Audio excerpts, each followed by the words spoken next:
सबको जय मसीह की। मैं पास्टर डैनियल हूँ और गुड न्यूज़ सेंटर का पासवान हूँ। और आप लोग आज मुझे पहली बार अगर देख रहे हैं तो आज मैं चर्च में नहीं हूँ हमारे दिल्ली में, क्योंकि आप लोग जानते हैं कि दिल्ली का पूरे सारे कॉन्ग्रीगेशन, सारे चर्च, पब्लिक गैदरिंग, मार्केट, सड़क, सब कुछ बंद हो गया है वहाँ पर कोरोना की वजह से, ओमिक्रॉन की वजह से। पर इसी समय हम लोग दिसंबर के बाद हम लोग दिल्ली में उड़ीसा में आए थे, दिल्ली से, ताकि हम और बच्चों के साथ एक आउटिंग हो जाए। और यहाँ पर आज हम लोग उड़ीसा में हैं, तो मैंने सोचा कि आज उड़ीसा से आपको परमेश्वर का वचन दूं। और परमेश्वर मैं विश्वास करता हूं कि परमेश्वर हमसे बातचीत करेगा। ये जगह बहुत खूबसूरत है। यहाँ पर देखिए, आप देख सकते हैं यहाँ पर कि बहुत सारे पेड़ पौधे, और यहाँ पर बहुत अच्छी जगह। और बच्चे वहाँ पर पीछे रिक्रिएशन कर रहे हैं, वो वायर में जा रहे हैं, यहाँ पर गन शूटिंग कर रहे हैं, यहाँ पर वो जंपिंग कर रहे हैं, वहाँ पर वो गाड़ी चला रहे हैं। तो काफ़ी एंजॉय कर रहे हैं। यहाँ पर हमारा एक प्रोजेक्ट यहाँ पर चल रहा है, जो एक जो हॉस्टल था, उसको हम लोग, परमेश्वर ने हमें दिया है ताकि हम वहाँ पर सहभागी होके हम लोग उसको बना सकें। तो उसी सिलसिले में भी आउटिंग भी हो गया और हम लोग वहीं पे भी थोड़ा सा काम करने लगे हैं। तो परमेश्वर का धन्यवाद हो। पर जब यहाँ पर मैं था तो मैं यहाँ पर मेरे पास एक फ़ोन आया, बोला कि कई लोगों का आर्थिक समस्याएं हैं, बीमार हैं ओमिक्रॉन के समय में। तो हम लोग कैसे लोगों को मदद कर सकते हैं। और कई लोगों का आर्थिक समस्या जो होती है, हम लोग जानते हैं कि आर्थिक समस्या ऐसे हमारे हर एक के जीवन में भी कहीं ना कहीं, कभी ना कभी, चाहे आप जितने भी पैसे वाले हों, वहाँ पर परेशानी होती है। पैसे कभी ना कभी, पैसे का कमी हो जाता है। हम लोग सोचते हैं, कुछ लोग बहुत अमीर हैं, उनको पैसों की कमी नहीं है, या उनका मुसीबत नहीं होती, तंगी नहीं होती। हाँ, आप लोग सोचते होंगे मुकेश अंबानी जो है ना, जो करोड़पति है, उसको किसी भी बात की, किसी भी पैसे की ज़रूरत ही नहीं है। अगर ज़रूरत ही नहीं होता तो वो कमाता क्यों? और वो ऐसा नहीं है। गरीब से गरीब लोगों का भी पैसों की ज़रूरत है, अमीर से अमीर लोगों का भी पैसों की ज़रूरत है। पैसे हमारे लिए बहुत ज़रूरी है। और पर हम पर अपने बच्चों को मैं बताता हूँ कि कई समय हम लोग, जो ज़्यादातर जो लोग हैं, आम इंसान हैं, हम कैसे प्रायोरिटी देते हैं। हम पैसों की एक नंबर जगह देते हैं, क्योंकि हर चीज़ में उसका ज़रूरत है। तो पर परमेश्वर का वचन क्या कहता है? परमेश्वर का वचन के अनुसार, और मैं बच्चों को मैं कहता हूँ कि अपने जीवन में अगर पहला पहला परमेश्वर, दूसरे नंबर हैं लोग, और तीसरे नंबर है पैसा। ये मैं हमारे परिवार में हमारे बच्चों को हर समय बोलता हूँ। याद रखें, पहला जो है परमेश्वर। परमेश्वर क्यों? क्योंकि परमेश्वर सब कुछ उसका ही है, उसने बनाया है। पैसा भी, लोग भी, धन भी, पूरे दुनिया उसका है। उसको हम लोग एक नंबर देना बहुत ज़रूरी है। वो हमें यहाँ पर लेके आया है, हमें इस दुनिया में पैदा किया हुआ है, उसका एक मकसद है, इसलिए हम एक नंबर में परमेश्वर को देना चाहिए। दूसरा है कि मनुष्य को, इंसान को, लोगों को हमें दूसरा नंबर देना चाहिए परमेश्वर के बाद। क्यों? लोग बहुत महत्वपूर्ण हैं। हमारे रिश्तेदारी, माता पिता, हमारे परिजन, हमारे दोस्त, हमारे, परमेश्वर लोगों को प्यार करता है। और परमेश्वर जिसको प्यार करता है, पर हम लोग भी उसको अगर प्यार करेंगे, परमेश्वर जिसको महत्व देता है, इंसान को महत्व देता है, हम लोग भी अगर महत्व देंगे, तो ये बहुत ज़रूरी है कि दूसरा जो है मनुष्य को, तीसरा जो है कि पैसा। हाँ, पैसा बहुत ज़रूरी है हमारे जीवन में। आप खाने के लिए बाहर जाओ, पैसे ज़रूरत है। घर का किराया दो, पैसे की ज़रूरत है। अगर आप किसी भी काम करो, पैसों की ज़रूरत है। दुनिया में जो लोग हम काम करते हैं, आप लोग जो मेहनत कर रहे हैं, किस चीज़ के लिए? ताकि पैसे कमाने के लिए। तो एक नंबर परमेश्वर, दूसरा नंबर मनुष्य, और तीसरा नंबर जो है कि पैसा। पर कई समय हम लोग क्या करते हैं, हम उसको पलट देते हैं।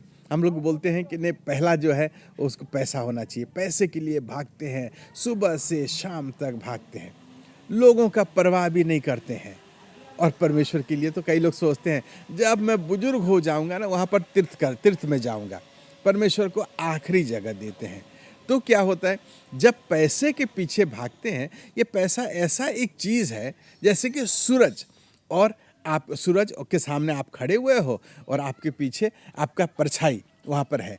आप अगर आपके परछाई के पीछे भागेंगे तो परछाई क्या आपके पास आएगा? नहीं, परछाई भी आपके पीछे आपके आपसे भागता भागता रहेगा। पर अगर आप सूरज के पीछे भागेंगे, परछाई आपके पीछे पीछे आएगा। परछाई का ये जो तरीका है, वैसे ही हम अगर देखेंगे, हम अगर परमेश्वर के पीछे भागेंगे तो हमारी परछाई जो पैसा है, वो पैसे हमारे पीछे पीछे आएगा। पर पैसे के पीछे हम लोग भागेंगे ना, जितना पैसे के पीछे भागेंगे वो हमसे उतना भागेगा। तो ये बहुत ज़रूरी है, परमेश्वर के पीछे भागें और हम लोग पैसों के पीछे ना भागें। पैसों को एक नंबर जगह कभी भी नहीं दें। और मनुष्य को भी पहले पैसों से मनुष्य को कम ना समझें। जो इंसान को है, हमारे रिश्तेदार हैं, हमारे रिश्ता है, उसको बहुत बहुत कीमत दें उसको, क्योंकि यही जो है सही टाइम पे, असली मौके पे वो हमारे साथ खड़े होते हैं। परमेश्वर हमारे साथ खड़ा होता है, मनुष्य हमारे साथ खड़ा होता है। हाँ, पैसा ज़रूरी है, पर बाइबल इसके बारे में क्या कहता है? मैं पढ़ रहा था, वो नीति वचन उसका 31 अध्याय पढ़ रहा था। आप लोग अगर बाइबल पढ़ते हैं या पढ़े हुए हैं तो आपको इस बारे में थोड़ा सा पता होगा। अगर नहीं पढ़े हैं, एक बार पढ़ लेना। नीति वचन उसका 31 अध्याय 10 पद से लेके 20 पद तक। यहाँ पर एक पत्नी के, उत्तम पत्नी के बारे में लिखा गया है। उत्तम पत्नी कैसी है, वो क्या करती है, वो इतना मेहनत करती है, वो जाके अपने लिए कपड़े सिलती है, वो हमारे घर में जाके मेहनत करती है, खेती में मेहनत करती है, वो व्यवसाय करती है, वो हर प्रकार की व्यवसाय वहाँ पर करती है। वो लिखा हुआ है वहाँ पर, अगर आप देखेंगे वहाँ पर उसके बारे में बहुत अच्छे, वो पत्नी के बारे में बहुत अच्छी बात लिखा हुआ है। मैं जब उसको पढ़ रहा था, मैं सोचा काश ऐसे पत्नी अगर किसको मिल जाए तो वो चांदी ही चांदी हो जाएगा। पर पता नहीं ये जो लेखक हैं वो लिखे हुए हैं, उनका पत्नी वैसा था, या वो सोच रहे थे काश मुझे ऐसे पत्नी मिल जाए तो मेरा जीवन पूरा हरा भरा रहेगा। तो ऐसा पत्नी के बारे में लिखा हुआ है, और वो क्या करती है उसके बारे में लिखा हुआ है। वहाँ पर 3 बातें वहाँ पर लिखा हुआ है, और इसमें से 3 बातें हम लोग सीखते हैं। वहाँ पर लिखा हुआ है कि वो पहला जो है वो बहुत मेहनती है और अपने हाथों से काम करती है। वो बहुत सुबह उठ जाती है और अपने परिवारों के लिए खाना बनाती है, और उनका हर जने का वो ख्याल रखती है, और वो जो पैसे को संभाल के रखती है, और वो पैसे को निवेश करती है, और वो उसका व्यवसाय करती हैं। यहाँ पर देखते हैं कि वो जो कर रही है, जो बुद्धिमती नारी, जो पत्नी जो कर रही है, यहाँ पर लिखा हुआ है कि मैं देख रहा था और उसको एक डेफिनेशन दे रहा था, और हमारे बारे में सोच रहा था, मैं इसको कैसे दूं? परमेश्वर का वचन हमारे बारे में क्या कहता है? और वहाँ पर मैं देख रहा था, इसमें लिखा हुआ, यहाँ पर बोल रहा है, परमेश्वर का वचन बोल रहा है, जितना भी कमा सकते हो कमा लो, अर्न ऑल यू कैन। जितना भी मेहनत कर सकते हो उसको मेहनत करो, वहाँ पर मेहनत करो, जितना कमा सकते हो कमाओ। बाइबल जो आलसी लोगों को पसंद नहीं करता है, बाइबल आलसी के खिलाफ है। बाइबल हर एक जना को कहता है कि तुम मेहनत करो। हालांकि ये भी कहता है अगर कोई मेहनत नहीं करता है, काम नहीं करता है, उसका खाने का भी हक नहीं है। बाइबल ये साफ साफ बताता है। मतलब आप अगर आलसी हैं और सोच रहे हैं नहीं मैं काम नहीं करने से भी चलेगा, तो आप सोच लो कि परमेश्वर आपके साथ नहीं देगा। परमेश्वर चाहता है कि आप मेहनत करें, आप काम करें। आप देखें, परमेश्वर जब पूरे सृष्टि का रचना की, उसी समय उसने क्या उसने बोला रोशनी हो जाए। उसने पूरे सौरमंडल का, उस पृथ्वी का निर्माण किया, बनाया उसने। वो काम करने वाला परमेश्वर है।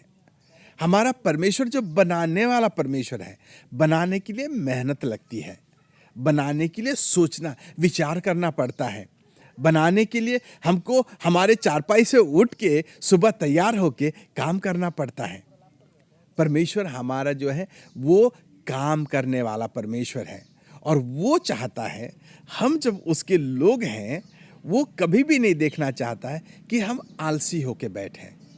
कुछ लोग सोचते हैं मैं यीशु मसीह के पास आ गया, मुझे 2 रोटी और दाल कुछ मिल जाएगा और सब कुछ हो जाएगा, रोटी कपड़ा मकान मिल जाए तो बहुत अच्छा हो जाएगा, और मैं सोते ही रहूँगा और कुछ नहीं करूँगा। कुछ लोग तो सोचते हैं मैं यीशु मसीह के पास आ गया, मेरा सारा कमी पूरा हो जाएगा। हाँ, यीशु मसीह के पास आने से परमेश्वर, यीशु मसीह हमारे हर एक ज़रूरत को पूरा करता है। पर कैसे ज़रूरत को पूरा करता है? हम लोग बैठे रहने से नहीं होगा, जाके सोए रहने से नहीं होगा। हमें परमेश्वर हमारे लिए मौका ले आता है, परमेश्वर हमारे लिए अपॉर्चुनिटीज ले आता है, हमारे लिए तरीका ले आता है, हमारे लिए रास्ता दिखाता है। कुछ लोग सोचते हैं कि बस मैं काम नहीं करूं, परमेश्वर ही सारा काम करेगा। नहीं, परमेश्वर को जो करना है वो करेगा, और मुझे जो करना है वो कभी भी नहीं करेगा।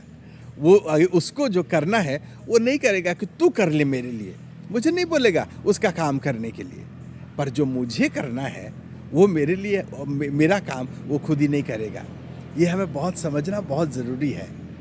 तो इसलिए मैं लोगों को बोलता, ये परमेश्वर का वचन कहता है कि तुम जितना कमा सकते हो, मेहनत कर सकते हो, जितना तरीका अपना के जितना मेहनत करके कमा सकते हो, कमा लो। दूसरा जो है, उस परमेश्वर का वचन कहता है कि यहाँ पर लिखा हुआ है, उसी नारी के पत्नी के बारे में बोलता है, she enjoys her work and good things of life. वो अपने कामों में आनंद लेता है। और वहाँ पर लिखा हुआ है, she save some for earning and puts money aside. वो कुछ वहाँ पर संचय भी करता है, उसको जमा करता है, और उसको कुछ पैसे को वो अलग रखता है, बुरे दिनों के लिए अलग भी रखता है, और कुछ को वो इन्वेस्ट करता है। परमेश्वर का वचन हमें ये कहता है कि हमारा बचत करने के लिए बहुत ज़रूरी है। कुछ लोग बोलते हैं कि जो भी कमाते हैं खा जाते हैं, सब कुछ खा जाते हैं, और कल का चीज़ जो है ना, हम लोग कल देखेंगे, क्या होगा हम कल ही देखेंगे, वही सोचते हैं। नहीं, परमेश्वर का वचन हर समय भविष्य के बारे में हमें सोचने के लिए मजबूर करता है, भविष्य का आशा देता है। आप देखो, परमेश्वर हमें क्या वायदा किया हुआ है कि तुमको मैं अनंत जीवन देना चाहता हूँ। अनंत जीवन, भविष्य में जो आने वाले जीवन जो है ना, अंत, कभी अंत नहीं होने वाला जीवन, आगे के लिए परमेश्वर सोचता है। और परमेश्वर ये उसको अच्छा लगता है कि उनके लोग जो हैं, आप और मैं हैं, जो हम लोग आगे के बारे में भी सोचें और उसको बचत करें, सेविंग्स करें। ये बहुत ज़रूरी है। तो मैं परमेश्वर का वचन कहता है, सेव ऑल यू कैन। जितना भी तुम बचत कर सकते हो वही बचत करो। बचत करना बहुत ज़रूरी है, सेविंग्स बहुत ज़रूरी है। कुछ पैसे अपने आमदनी से उसको अलग करके रखें, बुरे दिनों के लिए, आगे के लिए, भविष्य के लिए, अपने बच्चों के लिए, अपने पढ़ाई के लिए, अपने खेती के लिए आगे बचा के रखें। Save all you can. जितना भी बचत कर सकते हो करके रखो, ज़्यादा से ज़्यादा बचत करने के लिए कोशिश करो। तीसरा है, यहाँ पर लिखा हुआ है, शी इज जेनरस। 20 पद में लिखा हुआ है, she is generous, she opens her arms to the poor and extends her hand to the needy. वहां पर लिखा हुआ है वो दिलदार है, वो गरीबों को खुल के हाथ खोल कर देता है और ज़रूरतमंद का उसका ज़रूरतों को पूरा करती है। वहाँ पर लिखा हुआ है कि वो जो है दिलदार है, देती है, कंजूस नहीं है।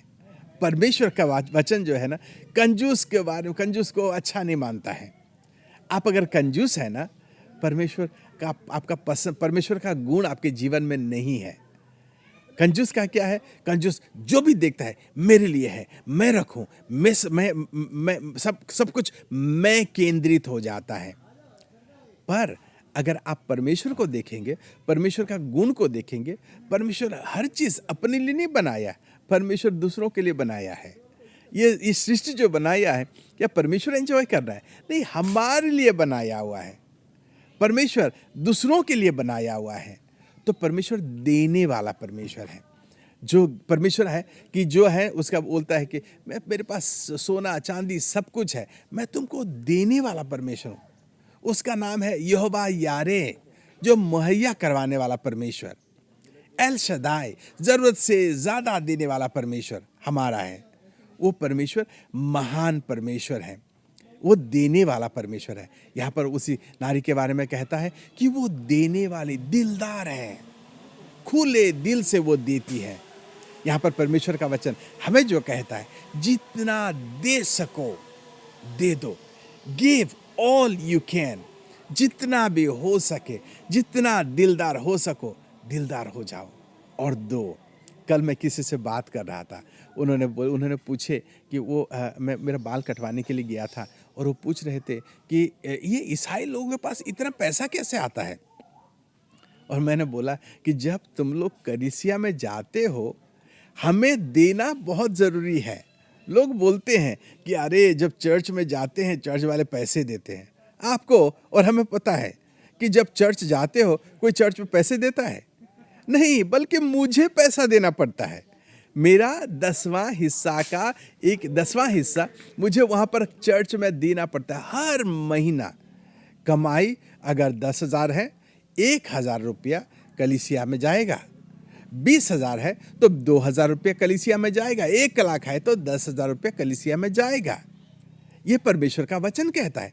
परमेश्वर का वचन कहता है तुम दो, और सिर्फ उतना नहीं, हमें उसके ऊपर हमें दान भी देना पड़ता है, भेंट भी चढ़ाना पड़ता है, लोगों को देना पड़ता है, गरीबों को देना पड़ता है। क्यों? क्योंकि ये नहीं कि हमारे पास बहुत है इसलिए हम दे रहे हैं, ये नहीं कि आपके पास बहुत है इसलिए आप दे रहे हैं। इसलिए दे रहे हैं क्योंकि हमारा मन जो है परमेश्वर का मन जैसा है। परमेश्वर हमारा देने वाला परमेश्वर है। मेरा पिता अगर देने वाला है, मेरा पिता अगर दिलदार है, क्या मैं कंजूस बन सकता हूं? नहीं। मेरा पिता का नेचर, मेरा पिता का स्वभाव मेरे अंदर होना चाहिए। मेरा पिता अगर दिलदार है, मैं भी दिलदार बनना चाहता हूँ, मेरे पिता जैसा बनना चाहता हूँ। मेरा पिता अगर देना चाहता है, मदद करना चाहता है लोगों को, मैं भी लोगों को ऐसे मेरे पिता का दिल जैसा वैसा मदद करना चाहता हूँ। परमेश्वर का वचन कहता है कि हम सही रीति से हमारे जो पैसे हैं, हमारे जो धन है, उसको इस्तेमाल करें। धन एक बहुत महत्वपूर्ण है हमारे जीवन में। कुछ लोग बोलते हैं मुझे धन नहीं चाहिए। ये झूठ है, सरासर झूठ है। ऐसा कोई भी नहीं है जो बोलेगा मुझे धन नहीं चाहिए। धन हमें हर एक जना को चाहिए। मैं बोलता हूं अगर तुमको धन नहीं चाहिए तो सारे ले आओ, मुझे दे दो, क्योंकि मैं परमेश्वर के काम के लिए उसको इस्तेमाल करेंगे, लोगों के लिए इस्तेमाल करेंगे, जरूरतमंद के लिए इस्तेमाल करेंगे। परमेश्वर चाहता है कि हम धन को इस्तेमाल करें। इस्तेमाल करने के लिए एक अच्छी चीज है ये, पर एक वो अच्छा गुलाम है। धन जो है अच्छा गुलाम है, पैसा जो है अच्छा गुलाम है, पर अच्छा मालिक नहीं है। पैसा अच्छा मालिक नहीं बन सकता है, परमेश्वर अच्छा मालिक है। परमेश्वर को हम लोग 1 नंबर जगह दें। दूसरा है लोगों को दूसरे नंबर जगह दें। तीसरा जो है वो पैसे को, वही जगह जगह दें। और परमेश्वर का वचन आज जो जैसे देखे हम लोग 3 बातें, धन कमाएं, जितने हो सकता है कमाएं, मेहनत करें, बहुत मेहनत करें, जब तक आप कर पाते हैं पूरे दिल से, मन से, पूरे तन से आप मेहनत करें। दूसरा है जितना आप बचत कर सकते हैं उतना बचत करें। और तीसरा है कि आप लोग जितना दे सकते हैं, गरीबों को दे सकते हैं, ज़रूरतमंद को दे सकते हैं, परमेश्वर के काम के लिए दे सकते हैं, जी भर के दें। परमेश्वर आप सबको आशीष दें। और मैं विश्वास करता हूँ परमेश्वर आपके जीवन में इसी साल एक नया मोड़, आर्थिक रीति से परमेश्वर आपके जीवन में एक नया मोड़ ले आना चाहता है। नई आशीष, नई सूर्य किरण आपके जीवन में, नई किरण ले आना चाहता है, ताकि वही किरण आपके जीवन को रोशनीमय कर दें। परमेश्वर आप सबको आशीष दें। जय मसीह की।